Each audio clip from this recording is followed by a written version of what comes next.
from Southern Maryland's weather leader. This is a JB Weather Report. Hello and good evening, everyone. I'm Forecaster John Bordash. My apologies, with you this evening to give you an update on the storm we are moving into the region tomorrow. So, first things first, if you can hear me fine, let me know in the comments before we get too underway with this. But while I wait for that, what I can tell you is that the overall trajectory here, so we're going to start with the headlines, and we're going to work through each part of this storm individually. There are plenty of different facets to this storm, and there's a lot going on. So if you're just looking for a snowfall forecast, stick around a little bit. Not to tease you too long, but give me about 5 minutes and I'll get there. If you are just popping in real quick to see what's going on, click that link that's in the description, and that will really tell you everything in a quick swoop. So that's kind of that, and I see people say that they can hear me. And hello, it's been a while since we've done one of these. It's been a couple of weeks. I would have done one of these yesterday. Wasn't feeling the best. Still not feeling the best today, but good enough to do one of these. And yeah, we have quite an active 24 hours on tap. So let's start with our headlines. We have three big things we're going to be watching. The first is going to be the heavy rain threat we have across the region as we head into tonight and into tomorrow morning. That then transitions over to snow, and probably an accumulating snow for most of us. And that comes on the heels of gusty northwest winds that will deliver the colder air, and that will lead to 45, 50, maybe even 55-mile-an-hour wind gusts across our region tomorrow. And then the fourth thing that I don't have listed on here would be that dramatic temperature drop we have across the region as we head into tomorrow afternoon, tomorrow evening, and overnight. So let me first take you on over towards Futurecast. There we go. So here's a look at Futurecast for you. Starting off around midnight tonight, not much going on locally. We have some rain showers well down to the south, but nothing that's really too worrisome. As you push this into motion, you can see that by about 1, 2, 3 o'clock, we begin to see that rain push in. You can see that snow starting already back out to the west of Garrett County, out across portions of West Virginia. What we're going to see, though, is that rain is really going to pick up. And actually, if I take this back here a couple of frames, which you'll see, there we go, which you'll see as you get near 4 o'clock, we start to get these pockets of heavier rain across our region.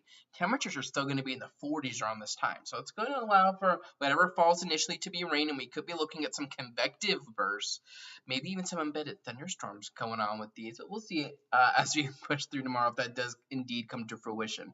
But as we head towards 4 o'clock, 5 o'clock, oh, and it looks like we lost it, because why wouldn't we? Let's bring you back here. It always feels like there has to be something that doesn't necessarily work on these live streams, but that, I guess it's just the way that, we roll around here. There we go. So as we head through 4 o'clock through 5 o'clock, you see that rain picking up, and we see, we have some pretty decent rains coming down across the region. If we head down to the south, this is really where the greatest severe weather risk is going to be. You can see some of these reds popping up here across parts of the Carolinas. Those could definitely be some thunderstorms, and this is where the highest severe weather risk is. Southern Maryland is kind of on the northern fringe of this one, of the severe weather risk. We're kind of in between the severe weather risk and the snow risk. And you can see by 6 o'clock tomorrow morning, snow back out to the west. Let me take this back here a little bit so it doesn't look so weird. You can see we have snow back to the west right around sunrise tomorrow morning. And you see this kind of orange line here. Kind of blends in a little bit with the rain, but this is actually that rain-snow line, probably producing some sleet. And you can see that marches its way further here towards the east. We see heavy rain in our region by 7. And if we come back here, you can even see how we got like a little red dot that popped up there. Again, some embedded thunderstorms possible tomorrow morning. But then that cold air rushes in with that cold front, switching us from that rain over to, look at that, you get sleet from much of our region right around 8 or 9 o'clock. Right on the other side of that rain-snow line, looking at moderate to heavy snow at times possible, with more steady snow behind it. And all of us do eventually go over to that snow as we head on over towards lunchtime tomorrow. And we keep that snow around through the early afternoon hours before gradually clearing up by the mid to late afternoon hours as we head on over into tomorrow. So let's take you back over here. Let's break that down a little bit. The main driver for this is going to be a developing storm system down to the south. The big question here is how far north and how far west is the system able to come. The secondary question is how quickly can the cold air wrap in behind the system.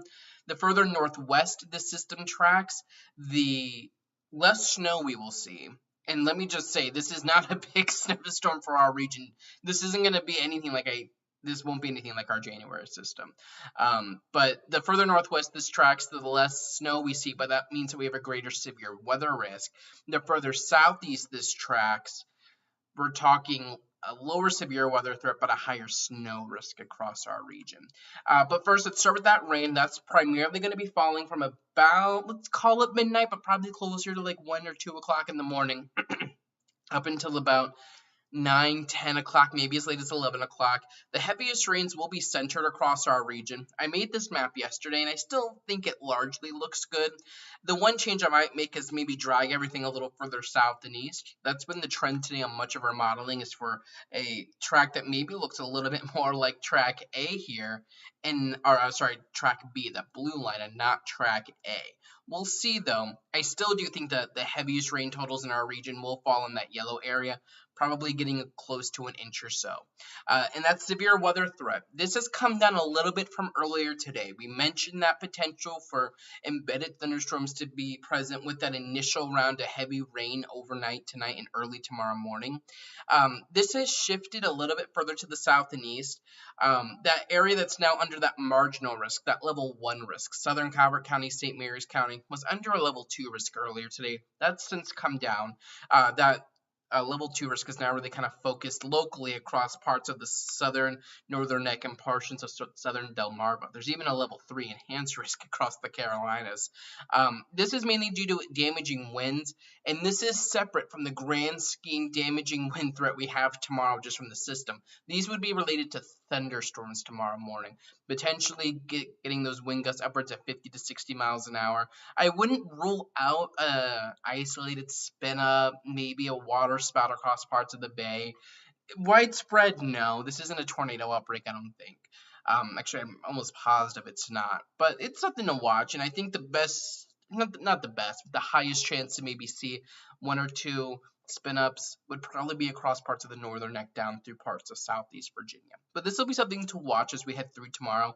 Don't be shocked if you get some gustier winds, a locally heavy downpour, maybe even a little bit of thunder and lightning.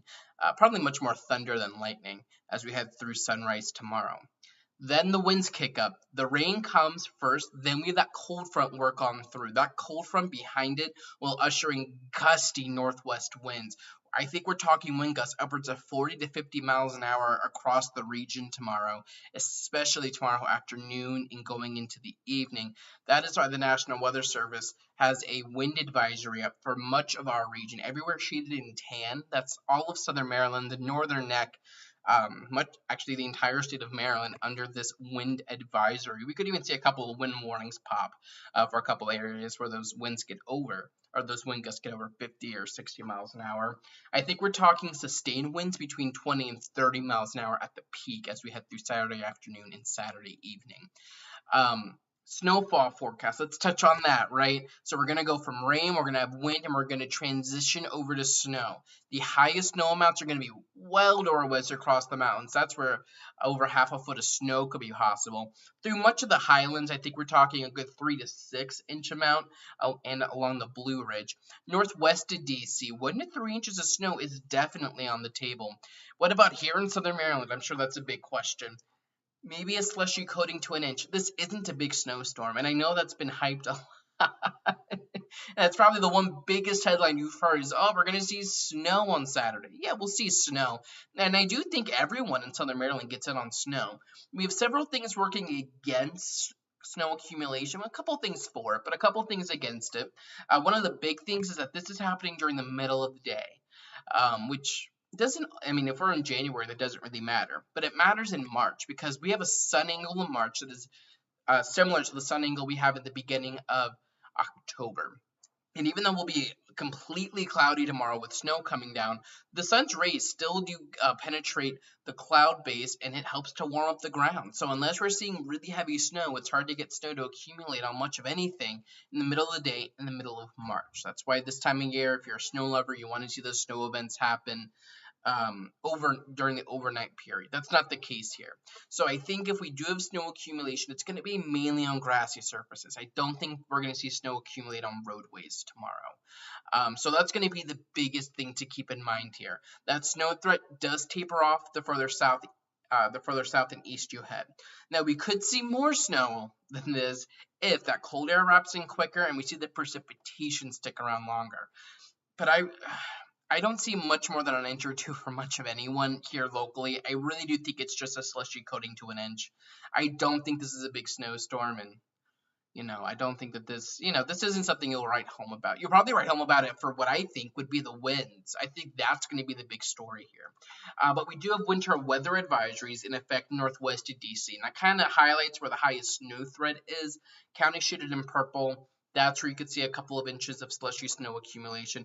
Pink zones, those are winter storm warnings. So that's up along the Appalachians, along the Blue Ridge, and across parts of central Pennsylvania. That's where you could see several inches of snow fall. Let's get you over to the temperature, because that's also going to be a big thing. You're going to really notice this too. So this afternoon, 4 o'clock, we were sitting right at 57 degrees. Right now, let me get a current temperature reading out of Pax River. Right now, we are down to 49 to 50 degrees. Oh, and that, yep, right around 50 degrees here at 7 o'clock. We are seeing an increase in cloud cover. We'll turn mostly cloudy as we head towards midnight tonight. Then we begin to see rain enter the picture as we head towards 2, 3, 4 o'clock. Maybe some thunder, maybe some heavy rain by 7, but we're going to see that rain transition over to snow, and those winds really pick up. And I really think the core of it, the highest impacts from rain and or snow would probably be from about sunrise tomorrow through about lunchtime. We do start to see that snow gradually wrap up between lunchtime and sunset. Winds are gusting though. Look at how quick those temperatures drop. We're down into the 30s and 20s by tomorrow afternoon. So tomorrow will be a really weird day where we likely get our high temperature before sunrise and temperatures fall throughout the day. So I think by this time tomorrow, temperatures are going to be into the 20s. Winds are going to continue to gust. Even this time tomorrow, we're still talking 45, 50, 55 mile an hour gusts for some of you. And that could lead to power outages. Do be aware of that. I'm not sure these are going to be widespread outages like they were back in January with that first snowstorm. We're not looking at as much heavy snow. Back then we saw, between 6 to 12 inches of heavy snow. I think we're only talking a coating to an inch in our region, but those winds are going to be a little higher than they were back then, 40 to 55 miles an hour at times. So that could cause some power outages, so do be aware of that. And what this temperature forecast also tells you is we're going to have slick spots that develop, and I think that should be actually, I know what the next slide is. We'll get to that in a second.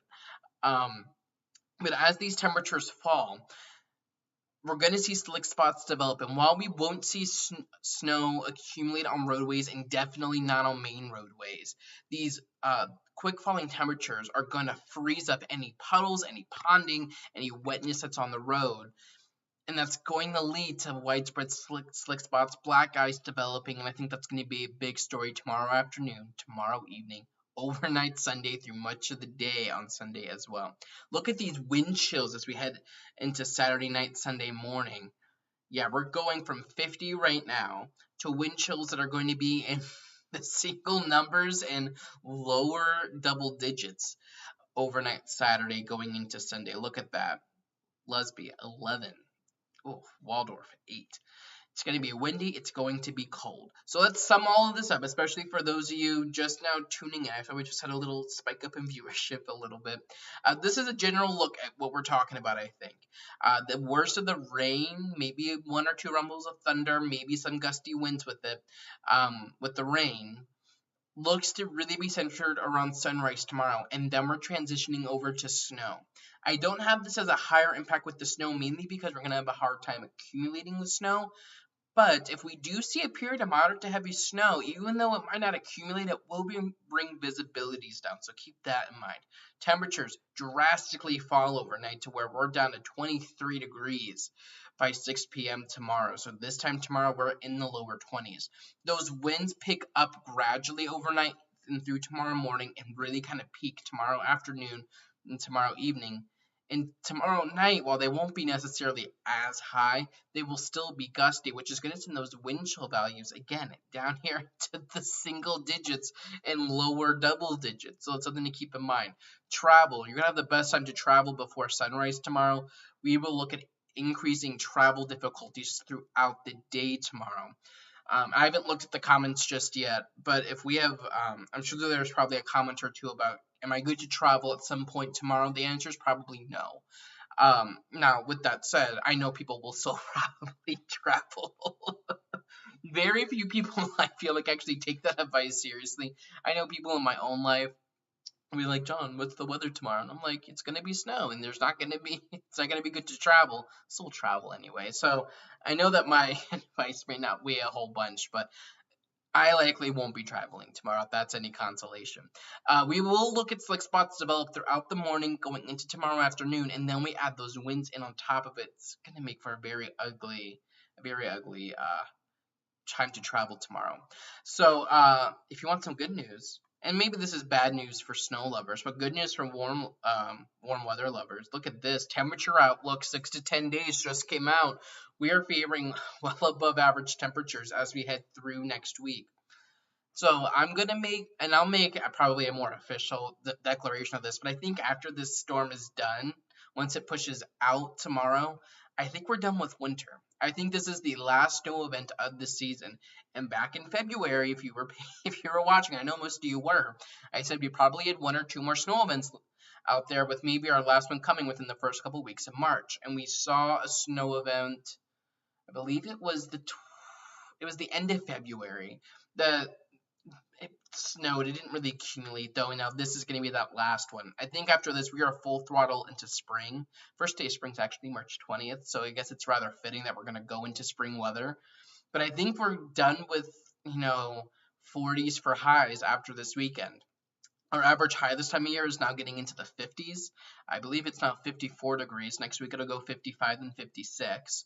So well above average temperatures means highs in the 60s and 70s, lows in the upper 40s and 50s. So I think after this weekend we'll be good to put those winter coats away, and they won't come back out probably until next winter. And I'm sure that'll come back to bite me in the butt. I'm sure we'll probably now have some sort of like March 31st snow event. We'll see. But yeah, I think once we get this storm out of here, I think we're done. I think we are done. And what you can kind of see here, and I want to actually take you on over. Let me show you current radar. And it's almost sad because I know that I don't think this is the last live stream of this event. We'll probably do one or a couple tomorrow during the event, but after tomorrow, it'll probably be the last time I'm speaking with you all live until we get severe weather in here, which probably won't be until April or May. It's like we're breaking up for a little bit. How weird is that? And it happened last year too. It was weird. We had our last snow event in February, and then we didn't do another live stream really until the summer. But right now, what you can see, let me I do my pen tool out. So we have our cold front kind of draped right along here, right where I drew that blue line. It might be difficult to see, but it's where the snow is. We have areas of low pressure kind of developing along it. And this might be a little bit difficult for people to understand it. It's not difficult for me to understand, but I think that's because I've been doing this for almost a decade. But what we have going on is this cold front is pushing eastward, right? These areas of low pressure are tracking northward along it. So these areas of low pressure are kind of tracking like this, if that makes sense, as the cold front drags them to the east, but they also want to go north as well. So what that means is that this main area of low pressure down here is really what's going to be the driver for our weather, tracking just like that. The southern side of this, we're seeing that Gulf low come up. We have storms down here across Tallahassee and parts of North Florida. And if I turn on our severe weather outlook, you can actually see that this orange area here, that is going to be your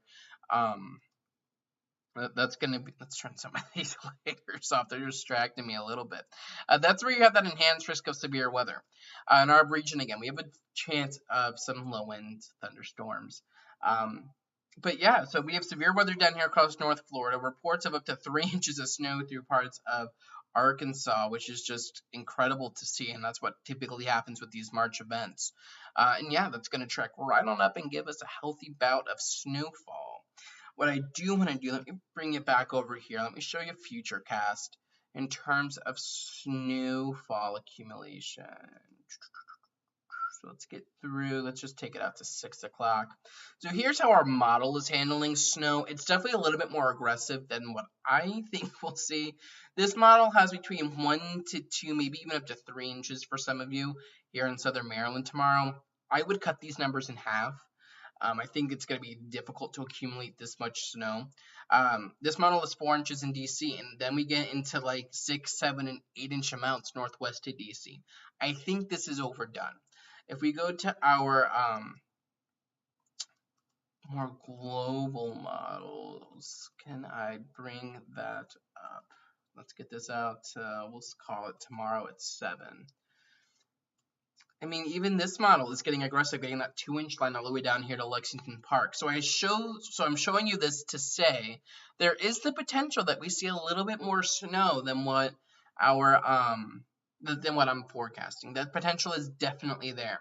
I do not trust these mid-March setups, though. I really do not. And for those of you that have followed me long enough know, I do not. I hate these storms in March. They're multifaceted all the time. Rain, wind, that then goes to snow. Anytime we see a storm in March, that's the way they get set up. Which means that there are like 4 or 5 facets to the storm that I have to try to communicate. And all anybody pays, and I know that that's what's going on now, and all that anyone pays attention to is the snow threat, which sure is there, but to me that wind threat's pretty high. That temperature, I think what's going to happen is we're going to get to like 11 a.m. tomorrow morning, and people are going to start freaking out when the winds are going up, temperatures start dropping 10 to 12 degrees every hour, you know. And yeah, Catherine out of forecast. Y'all know I always draw that on there. So, yeah, and celestial, yeah, I think that's what we're talking about. We're gonna have, a celestial accumulation. And actually, I should be able to bring the snowfall forecast up here. I have so many slides loaded into this show. Typically, I maybe have like 5, and I think I have like 10 loaded into today's show. Here we go, yeah. A slushy coating to maybe an inch. Sure, you can maybe see up to 2 or 3, but I would put the odds of that at maybe 1 out of 10. When will the winds diminish? Probably as we head into into Sunday. If I bring it back on over here to Futurecast, I can kind of show you that. Let me bring you on over here. I want to take you, we'll do hour by hour here, and you can kind of see how the winds increase. Here we go. So tomorrow morning, these brightest colors, those are your highest wind gusts. Reds and pinks, it's, getting up over 30, 40 mile an hour wind gusts. As we head over towards 7, towards 8, you can see where that cold front is. And once we get that cold front through here, we transition to snow. Look, winds start gusting up to 40, 50 miles an hour. They stick around with us throughout the afternoon. If I take you on over to tomorrow evening, which is when they should begin to die down, you still see that by 9 o'clock we have gusty winds. But if we take you forward, 3 o'clock, here we go. You start to see them diminishing. I mean, a 28 mile an hour wind gust when it's 23 degrees outside isn't going to be, a cakewalk, but definitely not nearly as bad. And those winds do calm down as we head on over towards 6, 7 o'clock. We start to get those blues and the yellows back in here, and very little in the way of winds back out to the west. Steph. Well, indoor, we'll see. Stephanie, I think there's a chance. I think Anne Arundel County schools canceled all, I guess they would be after school activities. All school related activities for tomorrow. I saw that earlier today. So I think it's really possible that Calvert Parks and Rec does the same. I'm not really sure their protocol. I never really followed what they do in terms of things. It wouldn't surprise me to see, let's say the school system do that, which I would assume probably means that Parks and Rec will probably do the same thing. So, yeah, that's what we're talking about. So, this is just a nice little overview, I think, of everything we have going on. It's a multifaceted storm. It's definitely keeping me busy. I'm on spring break this week, and sure enough, I've spent half of it in bed not feeling well. But, yeah, we're closing it out with a little bit of winter weather, which is nice. Now, afternoon walk for. Yeah, Carol, I think getting out tomorrow, it's going to be cold. I mean, I can show you. Let me get temperatures on here. And so we get like these blues and pinks, these are temperatures in the 20s, teens back here. If I animate for you our temperatures here on the model, so you get a 10. I'll let this load up. So tonight, I mean, we're going to have these temperatures here that, if it wants to load up, 40s and, yeah, 40s for us. And as you push this forward, watch, and you can see these like deeper blues out here, how they just quickly rush in. 3, 4, you can see how that gets closer, and we see a little bit of a warm up in our region. If we come back here, you can kind of see how we see like a hint of green kind of push up into our region as that heavy rain pushes through. But look, that cold air just dives in by 8, 9 o'clock. We're now down to 35, 34 degrees. And that wind just brings in that cold air. And you can see almost how the model has it kind of streaking here. That is evidence of that northwest wind as we push through the day. And yeah, I mean, temperatures get down potentially into the single numbers, actual air temperatures out towards the west. So. Let's see. Well, yes. So if so you want to get a little bit more into the science, which I'm totally down to do. Always am. Let me get on over here. Let's see. Are you the best way to do this? Yeah, I guess you are. I want to come on over here to, let's just bring up the her. So these F-gen bands that Will is talking about, those, we know that our weather happens not just here at the surface. We have thousands and thousands of feet above our heads of atmosphere, which all contribute to the way that we have our weather set up. And where we can get the greatest atmospheric forcing, that's what we call frontogenesis. And that can produce heavy precip rates and gusty winds within a larger scale system. Oh wait, do I need the NAM? I think I need the NAM. So we're going to take a look at that, and that's going to help us really determine where that heaviest snow is going to be likely, and where you're able to get that the frontogenesis to really occur. You'll also see temperatures quickly cool off as well. So yeah, 850 should work here well for us. So many of these colors you do not need to worry about. What we are the most concerned about are going to be these purple lines you see out here. That's evidence of that frontogenesis. Again, atmospheric forcing. It's a lot of sciencey mumbo jumbo. But what we see happen as we push through tomorrow, we see that frontogenesis, of course, occur right along that cold front, which is going to allow for that cold air to really dive into our region. And what we're going to be able to see is, you can kind of see this here, where you can get some of these kinks back here. Maybe some of that frontogenesis sticking behind a little bit more. This could be where you start to see those heavier bands of snow try to set up. And this is why, if your rain snow line is right here, you have a lot of frontogenesis over here. That's going to allow for that, A, temperatures to drop, but B, that heavy snow to really get its act together and start going here. So if we push this forward here, as we head into tomorrow afternoon, you can see how we have one little band that tries to linger over our region. You see that kind of kinking here. If that happens, sure, maybe we could see maybe up to 2 inches of snow, maybe, we'll see. But then that pushes off. Where you're able to see the highest snow totals, you're also going to see a lot of frontogenesis ongoing. And you can see that up here into parts of New England, into those colder locations, and then that all pushes off here to the east. So that's going to be something to watch. How do the thermal dynamics here really kind of play into everything? Is this frontogenesis able to cool us off quicker? If it is, and we can get maybe an extra hour of temperatures that could support snow, then we could look at, an additional little bit of snow in our region. We'll see. We'll see.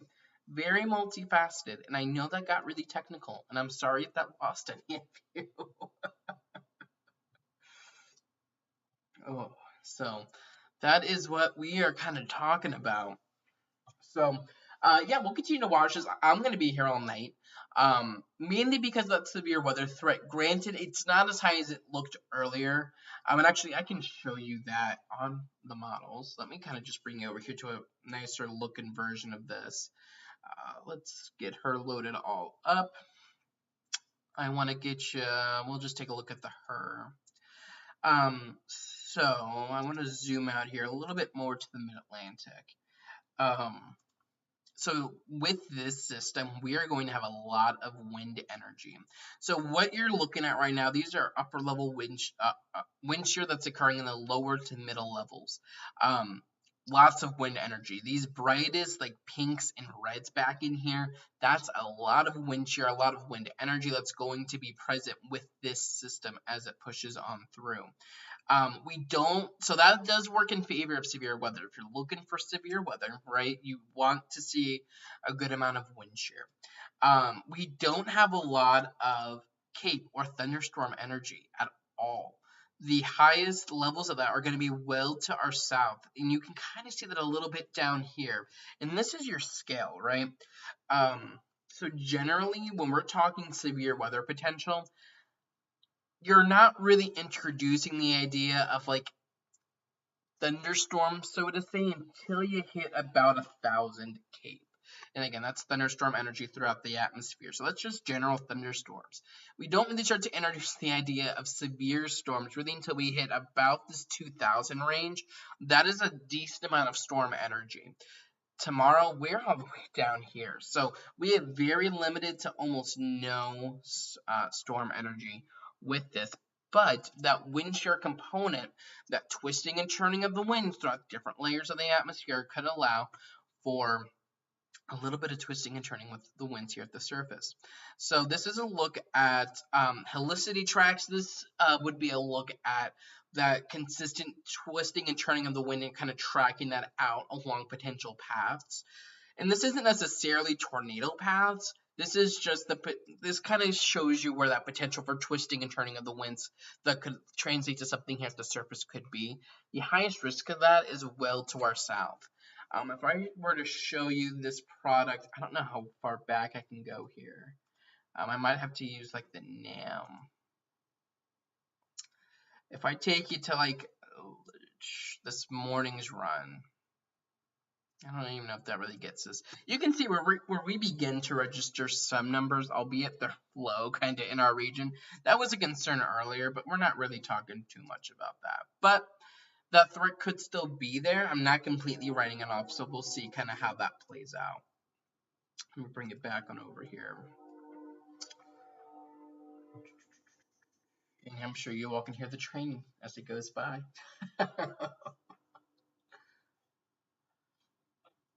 Yeah, yeah, the weather always keeps me busy. Yeah, so Celestial, there we go. Yeah, I mean, it would be nice to see winter go out with a bang, but at this rate, honestly, I'm kind of over the snow. We had a nice run there in January, and after having these teases of 50, 60, 70 degree weather, I'm ready. Now, it's always deceiving because that means we're about to enter into a killer allergy season, and I should know this. And the spring is not super busy here in the weather department. It's hard to kind of spice up sunny and 75 every day, but we'll see. So we'll watch all of this. Slushy kitchen cups, that's hilarious. Yeah, so we'll watch all of this. I'll have updates throughout the night tonight, and definitely going into tomorrow. I might try to get a couple of hours of sleep. We'll see. But I don't really think we start to introduce the idea of rain, snow or rain moving into the region until after midnight, probably closer to 3 or 4 in the morning. So we'll continue to watch this, and we will see how it all kind of plays out. Tara, so it's funny, I've never been on a plane before. So I'm not really sure what and I get this question a lot, if like whenever we get a storm, will this impact flights? I am not a flight expert, and I'm not too sure what I know when we have a blizzard, that means that flights are canceled. I don't know if this weather constitutes flights being canceled. I would assume it would, but I don't know. So I would maybe just expect some impacts tomorrow. Maybe cancellations, maybe just delays. We'll see.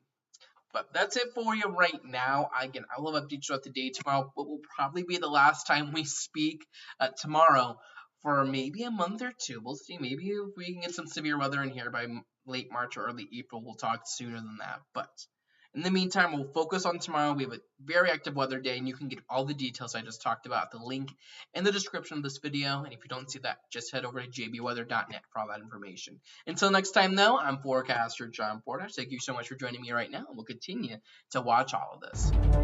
Check the forecast anytime online at jbweather.net.